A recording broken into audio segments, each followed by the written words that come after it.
Mga kaibigan, so ngayon papakitaan ko kayo ng mga technique. So bago kayo mag-refresh guys, kailangan nyo munang bumuga-buga ng 3 beses. Tapos refresh. Boom, diba? Golem, diba? Oh, to golem to.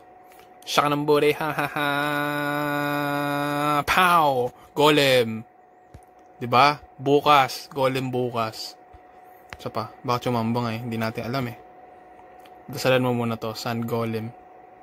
Sun Golem. Tangina mo.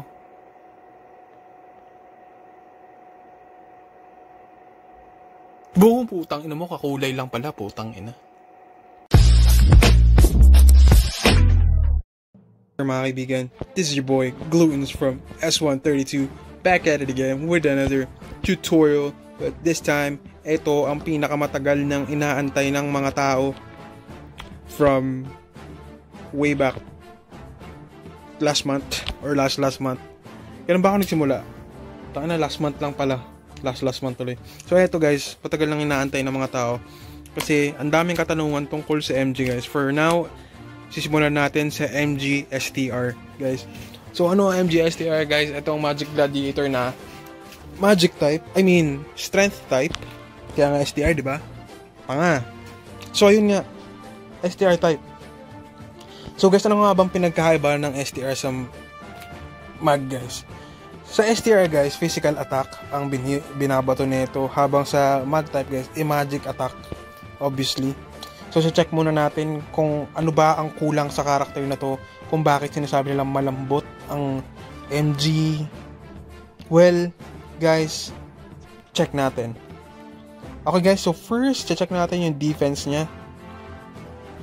Ganito mag-check guys kung anong kulang sa karakter nyo. Unang-una pag natatalo kayo, check nyo yung defense nyo.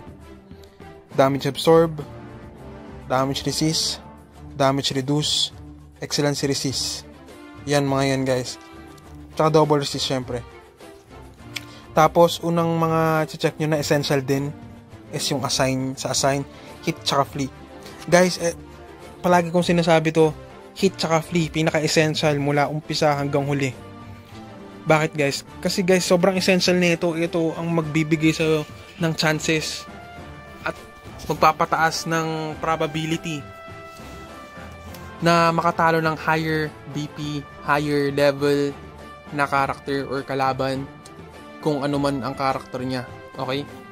So guys, hit at flee, very basic but super lethal guys.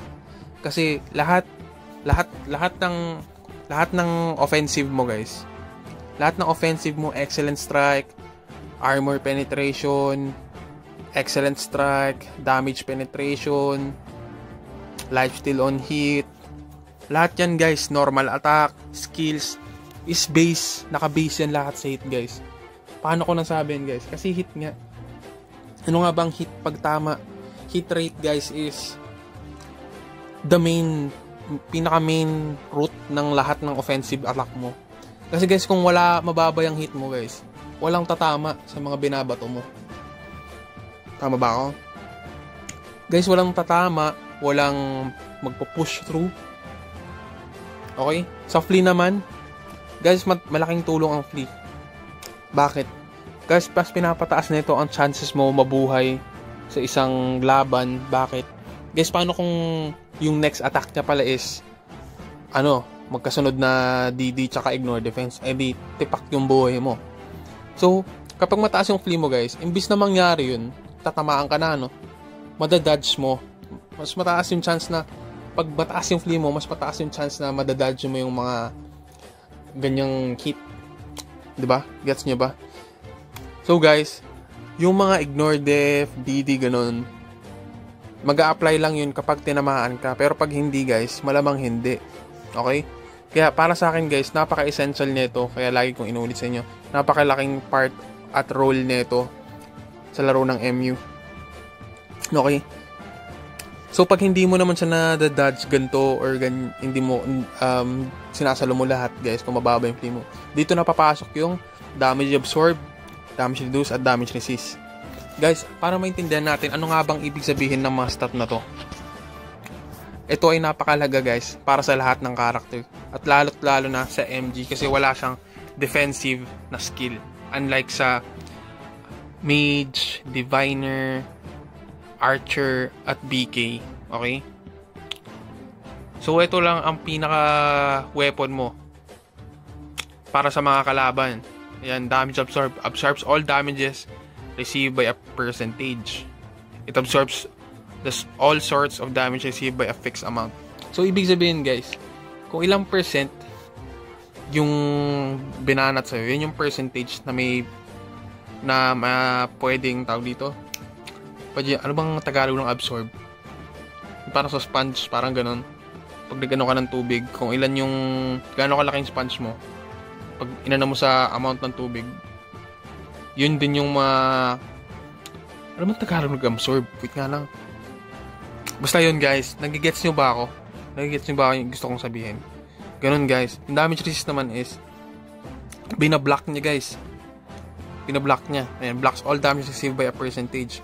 So yung kung mababa yung damage resist mo guys, huwag ka mag-expect na yung buong damage niya is hindi mo sasaluhin.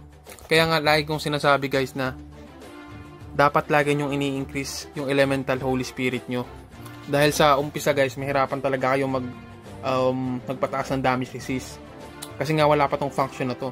At bukod dun guys, hindi lahat ng player is nakakapagpundar sa mga high class na skin tulad netong mga to. Which is nagbibigay ng napakataas na damage resist na hindi basta-basta napapulot kung saan-saan. Tulad netong mga to guys, check nyo. Yung mga ganyan no. Sand Ranger, Star of Life. Yan, ganyan. Itong mga helmet guys, damage absorb binibigay niyan, which is big help to. Itong mga to. Paano nyo malalaman kung ano yung stat ng skin na gusto nyo? Kung para sulit yung mga binibili nyo. Okay, so punta kayo ng album. Pag nasa album kayo guys, ayan. So hanapin natin yun. Eto guys. Eto ata yun kanina. Or eto. O eto pala, tama. Magical Fighter. Paano natin malalaman yung stat yan? Stats preview, click nyo. Ayan o, stats preview. Bang, 6% damage resist. Malaking tulong yan guys para sa pagpapakunat ng isang character. Lalong-lalo na sa Magic, sa MG. Okay? Sa lahat din. Kasi guys, ang MG is wala siyang defensive skill.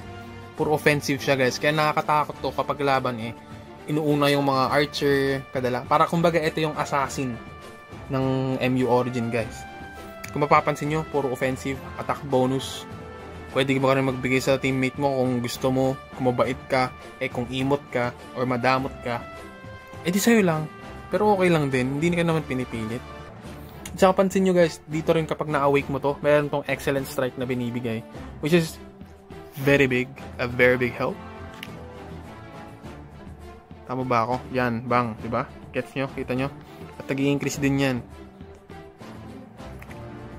Sobrang malaking tulong yan guys. Yung mga ganyang upgrade, mga buff, passive, kapag nakikipaglaban ka.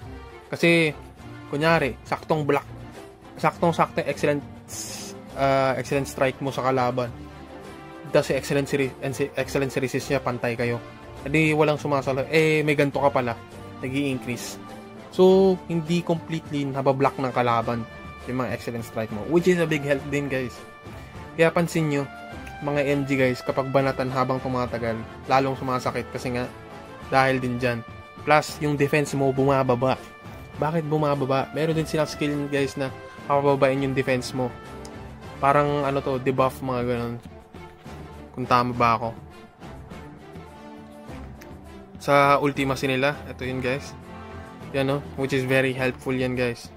Which is hindi niya pa na-activate. While unleashing the cross shape / dual master also summons a retribution claimer which applies death down effect. So bababa yung defense mo guys, lalambot ka. Masarap na masarap to kapag kalaban mo archer. Na ano, tas mga diviner ganun.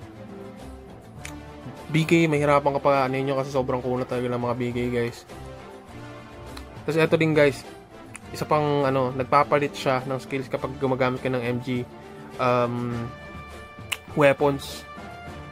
Yan o, magic attack weapon. Nag-switch ng magical skill. Bali lahat naman guys, dito makikita mo lahat ng mga meaning, mga definition, mga effect kapag nag-switch ka. Ito very good din to, mga enhanced low, enhanced stun, mas tumatagal yung stun. Ito ganun din, pero para sa akin mas okay yung isa kasi ito yung parang purify skill ng mga ng guys, ng BK. Matatanggal yung stun, pwede ka tumakas. So gamitin nyo lang to guys kapag kunyari na stun kayo, pack, tas dash, pack, stunin mo sila. Yun ang combo guys. Ito rin guys, kapag mag-aaway kayo, piliin nyo yung pinakamabilis pataasin, pinakamadalas na gamit sa laban, tulad nito, first skill nyo, Sky Thunder Flash guys, kasi 3 seconds lang yan. Check natin kung ano yung mga in-await nya. Ito wala pa. Ito medyo, ito dito nya binuhos lahat ata. O nga, kung ako sa'yo bro, dapat niluna mo muna to. Lagyan natin yan. So guys, ito parang fully adjustment din. Pinairam niya sa akin para talaga dito. Adjust ko. Pero naisip ko gawan siya ng tutorial kasi nga marami nang nagre-request. At ang tagal ko na itong pinangako at ngayon ko palang gagawin. So ito guys, ito yung spirits niya. Dapat guys, palitan nyo to. Okay na okay yung glutons para sa MG. Bakit? Kasi guys, wala nga siyang defensive na skill. Ito lang ang chance niya para maging defensive. Hindi siya ma-stun. Guys, ng mga iba't ibang klaseng class. So para sa akin guys, okay na okay para sa akin ng purple build guys.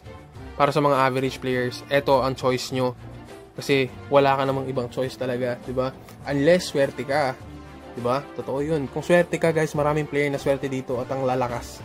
Kalokohan nga minsan, pero okay lang 'yun kasi nga swerte sila at gagamit nila yung swerte nila. Okay? So eto guys, ano bang effect ng Gluton King? Guys, para parehas lang 'yan ng effect para sa lahat ng character, walang specific na so ito guys, ito removes the stun status on its master, causing the master immune to stun status within 5 seconds. So meaning guys, hindi kayo nasa stun ng 5 seconds guys. It also removes the stun status. Pag click nyo matatanggal. So ito guys, next sa accessory guys. Sa accessories guys, wow. Bali guys, ngayon pala makikita tong mga to, no? Kasi kakabukas ko lang nito. So ito guys, meron siyang yin yang na dito tsaka purple. Check natin kung okay yung team stats. Ito guys hindi porket purple guys is hindi ka na pwede lumakas. Guys, ako na-maximize ko lahat ng purple ko. Lahat ng full potential na galaw ko na. Ito guys, tong mga to may ilalakas pa to kasi madali lang humanap ng good stats or good option para sa mga purple na accessory kasi madali lang sila kunin, unlike tong mga orange guys, napakahirap pero kadalasan maganda yung mga binibigay nila. So ito guys, para sa akin mali ang pagkaka-level nito. Palitan natin siya, i-reset natin to, tanggalin natin. May orange pa pala di.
So next, sa accessories guys, kung average player kayo at kaya yung kahit ito lang muna, purple lang muna guys.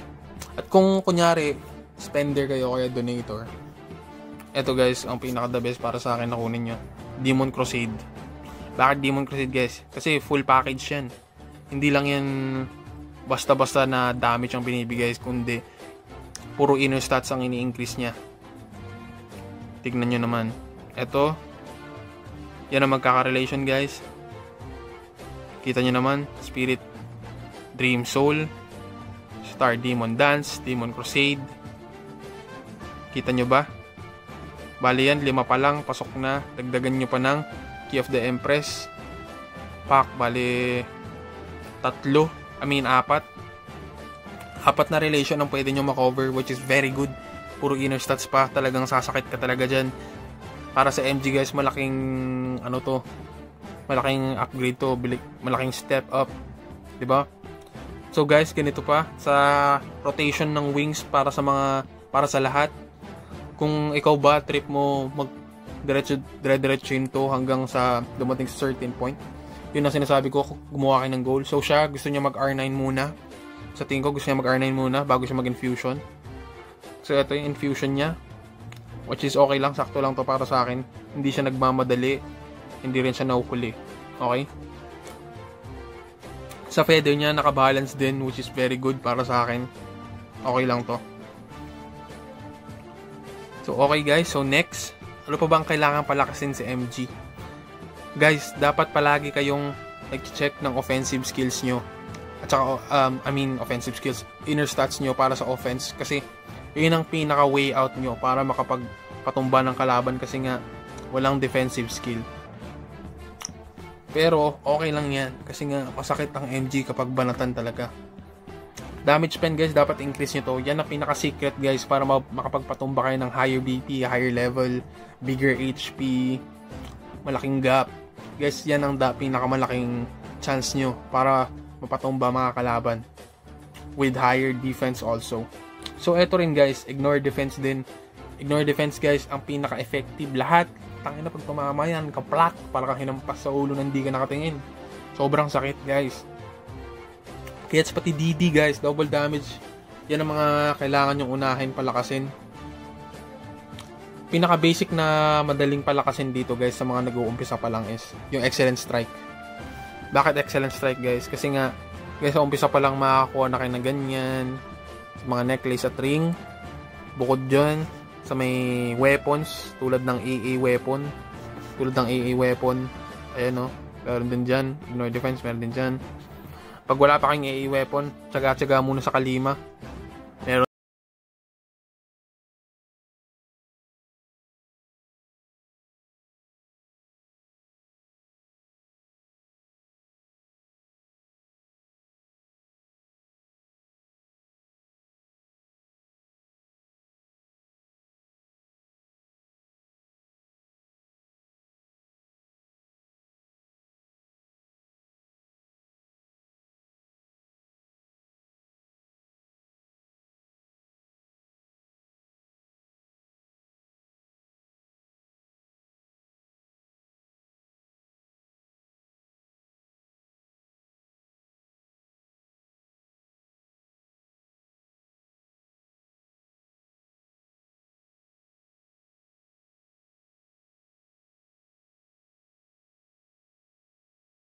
Guys, kino-cover niya rin yung elemental.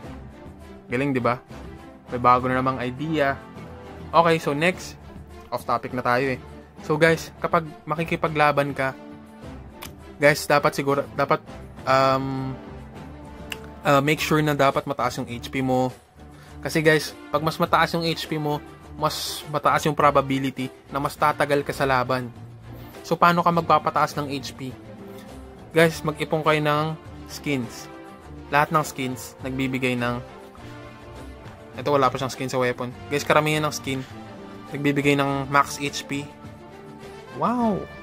Max HP tsaka HP bonus. Lalo't lalo sa Horcrux guys. Yan ang sikreto bakit matataas ang HP ng ating mga players sa high tier at sa iba't ibang tier pa. Sa mid tier ganun. Guys, shit, may nakaharang sa mukha ko. Gulat pa ako. Fuck. Taas gilid. So ano pa ba? Ano pa bang disadvantage mo kapag bukod sa wala kang defense? Guys, kailangan kapag nakikipaglaban ka, dapat naka-auto battle ka rin. At hindi effective para sa akin yung mga manual kapag melee ka. Kasi kailangan mo talaga habulin guys eh. Kaya pag naka-auto ka guys, automatic na habulin niya. Yun ang isang extra tip para sa inyo. At saka, ayun nga, Napaka-basic lang i-build nito, halos pare-parehas lang lahat. Magkakaiba na lang sa dulo. Kung naunahan ka ba nila sa Ultimacy, sa Awakening, para sa mga early gamers, sa mga Infusion, ganon, sa mga defensive guys, dun talaga magkakatalo-talo. Sa inner stats talaga. Wag niyong papansinin yung mga BP, yung mga sa level guys, malaki ring advance sa kunyari kung yung level gap nyo is mga 50 pag master na or nasa divine ka pa lang, kasi guys yung skills at saka yung functions guys malayo, maraming mga pinagkaiba, marami pang hindi nabubuksan, kaya kayo nagagap, kaya kayo natutumba kasi mas marami silang advantage kaysa sa inyo. Kaya kung ako sa inyo guys, pagpa-level muna kayo, at ang pag-aano ng yung mga inner stats sa early game is wag nyo muna intindihan, kasi pwede nyo naman siyang i-develop nyo siya pa konti-konti, pero mabuboost up lahat yan kapag tapak nyo ng master. Kaya kung ako sa inyo guys, wag na kayo mag-hold level kasi kalokohan yun. I'm telling you guys, ang purpose ng hold level is umuso yan sa master nung mga old server dati. Kasi dati, kapag master ka guys, wala pa kaming functions na ganito. Yung mga yan, yung Zodiac Guardian, Elemental Guardian, Elemental System, Void Sigil, Artifact, Magic Array, Sacred Soul. Guys, wala pa yung mga yan. Ang meron lang nun is Godhood lang. Kakalabas lang ng Godhood nun. Kaya, ang purpose ng pag-hold level namin is para sa Master Talent Points. So, mapapansin nyo guys, yung ibang player, ang bababa ng level, pero ang tataas ng mga talent points. Dahil dyan doon. Hindi naman na parehas ng dati guys. Ang dami ng functions. So, meron ng 1, 2, 3, 4, 5, 6, 7, 8 functions na naidagdag guys. So, hindi na siya applicable. So, ang technique ngayon is pa-level ka na para mabuksan lahat, makahabol ka. Kahit hindi ka masyado spender, makakapalag ka kasi nga, pag nauunahan mo sila, lahat ng plano na sa guys, sa ally points, mag-ipon kayo na mag-ipon, dapat palagi ka mananalo, dumikit kayo sa malalakas na ally. Kung wala, make your ally stronger. Magtulungan kayo guys, huwag kayong buraot. Huwag din kayong iyakin sa boss hunt kung napipigay kayo. Ganun lang yun guys. Guys, I'm telling you, napaka-basic lang na itong character na to.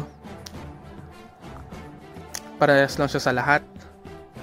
Yun lang talaga, nahirapan siya sa defense. Para sa akin guys, medyo underdeveloped to. Itong character na to, dapat binigyan pa nila to ng isa pang pagkakataon na dagdagan ng skill. Check din natin yung master talent niya. Speaking of master talent, guys, para sa akin ang Berserker at saka Holy Defense is secondary talent tree na kailangan mo.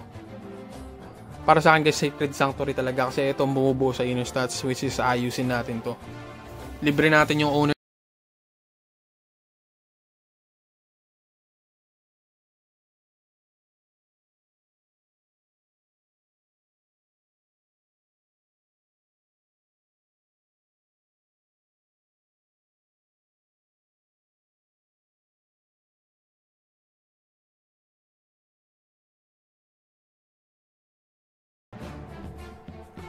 Yun. Okay guys, so yun, na libre na natin si tropa. So ayusin natin to, papalitan natin. Reset. So ganito ang pattern nito guys kapag mag-ano kayo. Sacred Sanctuary palagi ang unahin nyo para sa mga newbie at sa lahat ng class. Ito muna. Meron siyang 5 points, ayusin natin distribution. So first is 1 dyan guys. Unahin nyo tong damage resist punuin. So meron ko 1, 2, 3. Pak. Next is tong damage absorb. So yan, by that guys, by doing that, mas makunat na to panigurado. Malayo, malaking difference yun guys yung ginawa natin. Ngayon 17.9% na. Malaki na ang kinunat na ito guys compared dun sa una. So ayun, mga basic na ano natin para sa ito, tuturo ko pala yung pattern. So guys, pag napuno nyo to, 1 dito, 3, 1 ulit, 1 ulit dito, tapos 1 ulit dito, tapos punuin nyo tong reduction muna, tapos absorb, tapos counter. Or kahit ano dito, kung anong mababa nyo dito, yun ang unahin nyo. Basta ilalas nyo tong counter. Dito sa lineup na to. Tapos dito naman, sunod-sunod nyo na. Okay? Next nyo guys, para sa akin, sa Holy Defense or sa Berserker, anong pipiliin nyo? kayo na ang bahala kung saan nyo kulang. Ako, ang pinili ko dito is Holy Defense kasi tank type na masakit ang gusto ko sa BK ko. Kaya inuna ko to. Pack, 1 dyan, 1 dyan. Pinuno ko to. Then eto, sunod tong HP. Para tanky na masakit. Kung mag-berserk naman kayo guys, wala rin problema dyan. Basta wag niyong pipiliin yung mga madali lang kunin guys. Eto guys, na-apps nyo yan everyday. Na-apps nyo rin to everyday. Bakit nyo pa kunin yan? Ito na-apps nyo rin everyday. Ito guys, wala tong kwenta tong mga to. Walang kwenta yung mga yan. Promise. Ito pwede to. So, pag ano kayo dito, 1 dyan, 1 dito. 1, pwede rin tong banatan. Ito, pwede rin to. Yan, pwede rin to. Okay? Pero pattern ng Master Tanic guys. Pag-uusapan pa natin to sa ibang tutorial para mas klaro. So, okay guys. Yun lang para sa atin ngayon. Tandaan, mag-ipon ng skin para sa mga inners, HP, flea, hit, damage. Okay? Saka sa glyph naman, maling-mali rin na naman. Guys, wag po kayo magre-red kapag may yellow glyphs pa kayo. Kung hindi nyo kaya i-yellow, kung hindi nyo kaya i-red lahat at the same time. Kasi sayang yung relation. Tingnan nyo to. Imbis na nakukuha nyo lahat yan guys, physical skill bonus na 16%. Ang laking tulong yan guys para mas sumakit yung character nyo. Sayang na sayang talaga. Pati yung damage absorb na 4%, sayang na sayang din. So yan guys, wag kayo magre-red kapag hindi nyo kaya i-red lahat at the same time, okay? So guys, eto.